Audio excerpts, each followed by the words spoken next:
Daddy के साथ है। हाँ। पूरा कार्यक्रम आपने देखा है और मम्मी डैडी ने भी जीवन दान भी दिया है। किस तरह का संदेश लेकर जा रहे हैं? संदेश ये है कि ये काम बहुत ज़्यादा अच्छा है और सभी को ये करना चाहिए कि वर्षावास का ये जो समापन हो रहा है यहाँ पर, और भिक्षुओं को भिक्षुओं को हमें योगदान देना चाहिए कि ये जो काम कर रहे हैं बहुत ज़्यादा कठिनाई के साथ करते हैं और ये बहुत अच्छा है। 22 प्रतिज्ञा पर पूरे देश में बवाल मचा हुआ है। हाँ जी। और आपने भी अभी 22 प्रतिज्ञा के लिए डर नहीं लगा? नहीं, डर नहीं लगा। तो क्या सोच समझ कर लिए? ये तो हमारे बचपन से ही हमारे घर में है सब चीज़ें।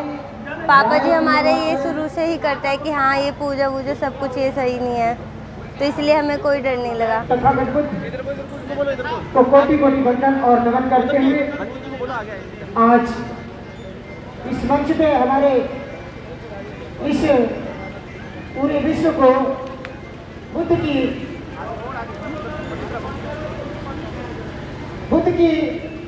इस करुणामयी देशना को घर घर तक जन जन तक पूरे आज तथागत बुद्ध जी ने हम जो भी विचार, जो भी उद्घोष, जो भी धर्म चर्चा सिर्फ वर्षावास के, लेकिन मंच के माध्यम से जो भी कुछ आपके सामने उद्घोष किया जा रहा है वह कार्यक्रम सिर्फ आज के इस कठिन जीवनदान, अभी आपने भिक्षु से भी सुना है कि कठिन जीवनदान किसे होता है।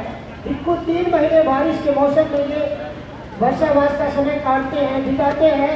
उसके बावजूद भी आप जैसे उपासकों से, उपासिकाओं से ये सहयोग जो आपके सामने दान की पारमिता होती है वह आपके ही द्वारा दी जाती है, लेकिन भिक्षु से अपने मेहनत और परिश्रम के लिए कठिन दिखता है, इसीलिए उसका नाम कठिन जीवनदान कहा जाता है।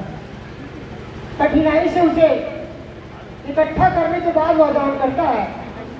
तो यह कार्यक्रम आज का जो था वर्षावास का था, आप लोग इसे वर्षावास से अलग हट करके किसी भी प्रकार का कार्यक्रम न समझ करके यहाँ शब्दों का या अपने धर्म चर्चाओं का आप उद्घोष करें।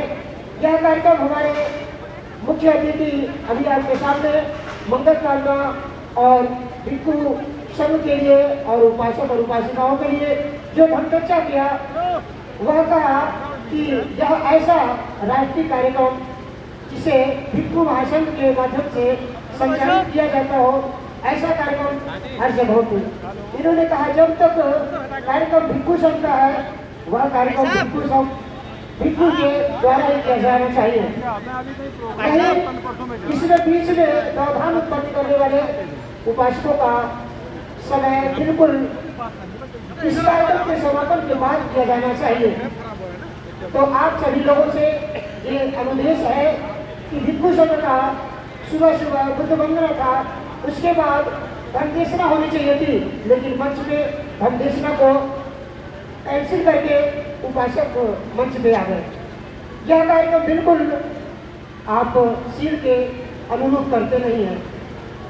धारण करें शोधन है वर्णा को रिवाज, धारण करें शोधन है वर्णा को रिवाज, सूरज उगे प्रभात है वर्णा काली रात। गाजियाबाद में बहुत दिनों से कार्यक्रम चल रहा है।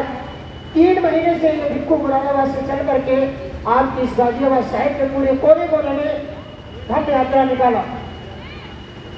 हर गली में 25 किलोमीटर तक पैदल चल करके धम्म यात्राओं को निकाल के ये वर्षावास के समापन पे आपके माध्यम से ये कार्यक्रम का आयोजन किया, जिसमें आपके मंच पे ये आपके धम्म गुरु जो आपको मंच के माध्यम से ये बताने के लिए आए थे कि बुद्ध क्या थे। बुद्ध को पढ़ा सम्राट अशोक ने। सम्राट अशोक आज महान बना। सम्राट अशोक के बाद इसको धर्म को पढ़ने वाले लोग एक करके आते गए और महान बनते चले गए। बाबा साहब इस कारवा को यहाँ तक लाए। आज बुद्ध को लाइट ऑफ एशिया के नाम के साथ बाबा साहब के नाम के आगे बोधिसत्व लगा जाता है। क्यों किया जाता है? क्योंकि उन्होंने जो कुर्बानी, जो परिश्रम, जो अपनी जीवन की मुख्य धाराओं को उस मार्ग पर जोड़ा, उसी का यह देन है कि आज आप मंच पे बहुत सुंदर कपड़े, एसी कार, एसी बंगला, एसी गाड़ियाँ में आप चल करके इस कार्यक्रम में आप यहाँ उपस्थित होने आए हैं। तो आज के इस कार्यक्रम को आप लोगों ने जो सहयोग दिया, जो योगदान दिया, उसके लिए आप सभी लोगों को बहुत बहुत मंगल कामना, बहुत बहुत साधुवाद कि आप जैसे लोग इस कार्यक्रम का आयोजन करने में अपना तन, मन और धन का योगदान दिया। ऐसे ही यह कार्यक्रम हर महीने के बाद हमें करना चाहिए, क्योंकि बाबा साहब ने कहा था कि मुझे आपसे कुछ नहीं चाहिए, मुझे सिर्फ आपसे ये चाहिए कि आपके द्वारा कमाया हुआ जो धन है उसका 5वां भाग भी अगर आप एक संडे की छुट्टी जिसे हम आपको फ्री में देते हैं, रविवार जिसे आप कहते हैं, उस रविवार को आपको सैलरी देता हूँ और जाकर के यह सैलरी समाज में लगाना।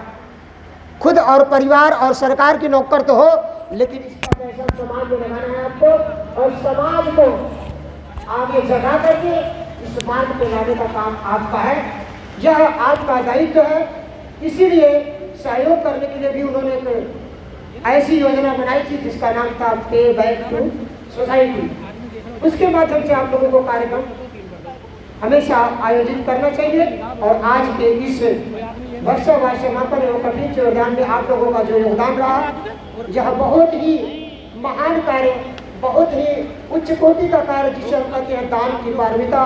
पारमिताओं में सबसे महान पारमिता होती है, वह है दान की पारमिता। उस दान की पारमिता में आप लोगों ने इतना बड़ा योगदान दिया। भोजन दान, वस्त्र दान, कठिन चीवर दान में आप लोगों ने धम दान भी दिया। इसके लिए आप लोगों का जीवन बहुत बहुत मंगलकारी, बहुत बहुत कल्याणकारी। नतावता धमधरो यावता बहुभाषिणी योचम पंपी सुत्वानम धम्मं कायेन पश्यति।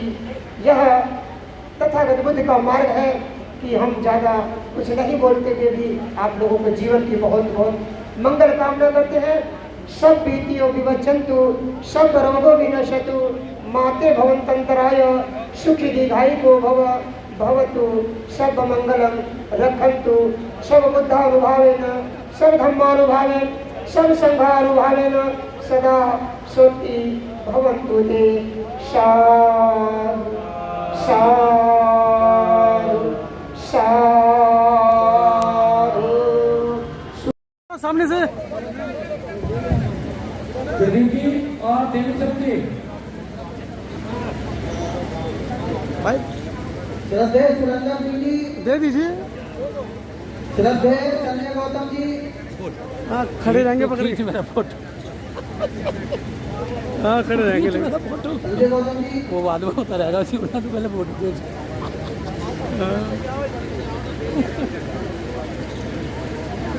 श्रद्धेय महेश गौतम जी, श्रद्धेय प्रवीण गौतम जी,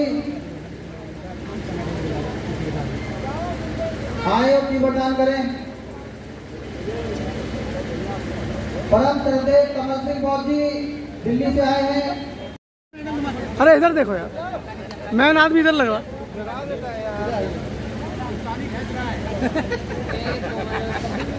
बाकी सबका भूल जाओ। चलते रहो, बस हो गया। रवि ट्रस्ट के सभी पदाधिकारियों से ये आग्रह करूंगा कि वो आए और पूज्य भिक्षु संत को जीवनदान करें। बनते ही थोड़ा सा, बनते जी मेरे सामने श्रोमणी संत श्रोमणी रविदास इधर सामने सामने ट्रस्ट के अध्यक्ष श्रद्धेय हसरूम की पूरी टीम, श्रद्धेय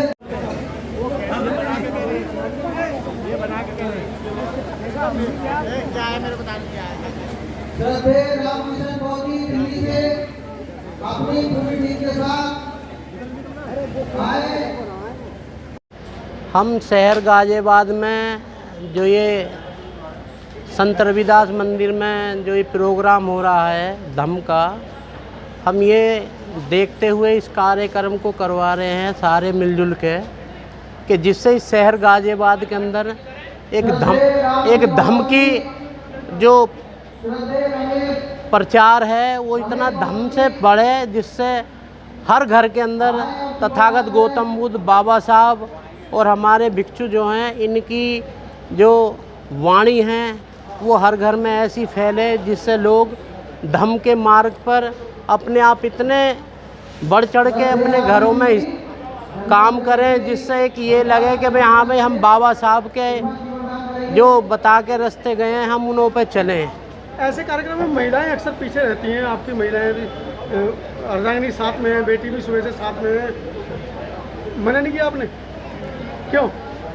बस अच्छा लगता आते थे। अच्छा लगता है। कार्यक्रम अपने समापन की ओर है और आप देख रहे हैं किस तरह से जो बौद्ध भिक्षु हैं उनको चीवर दान का जो कार्यक्रम है वो सभी उपासक बड़े तन्मयता के साथ कर रहे हैं।